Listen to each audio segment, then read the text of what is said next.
Rabies is one of the deadliest diseases we know of. If you don't get treatment soon after getting exposed, you are almost certain to die. But rabies' intent isn't actually to kill, it's to control. Hi, I'm Kate, and this is MinuteEarth. Pathogens have one goal: to replicate and spread to new hosts. And they use all kinds of creative strategies to accomplish that goal, like inducing a poop-tacular amount of diarrhea, or making their hosts sneeze or cough all over the place, or causing oozing germ-filled sores. We made a video all about this. But most of these strategies share the same general approach: cause physical changes in the host that make transmission more likely. Rabies takes a different approach. It causes behavioral changes in the host to make transmission more likely. Rabies is transmitted through saliva. In order to infect a new host, that virus-laden saliva needs to make its way into a different critter's body.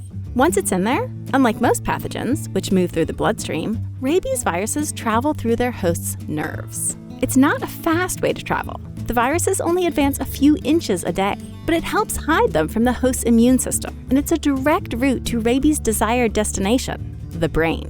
There, the viruses start to build up. Scientists don't totally understand the details, but the viruses seem to bind to receptors that allow brain cells to communicate with each other, basically seizing control of the brain. The host becomes less fearful and more aggressive, which means it's more likely to come into contact with and bite another potential host, passing along the virus. Well, at least that's the case in animals like dogs and bats. Humans infected with rabies sometimes do act differently. They may get agitated and anxious, but they don't go around biting people.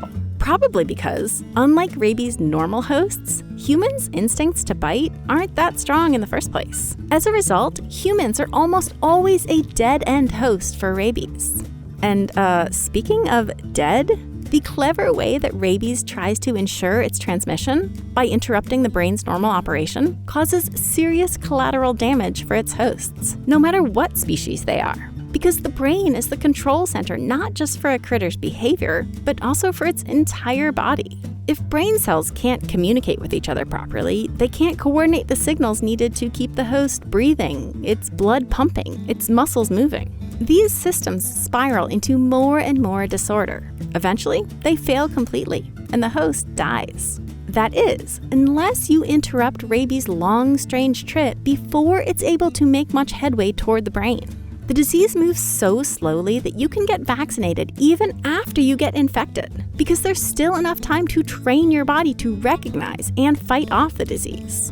The only way to survive rabies is to control it before it controls you.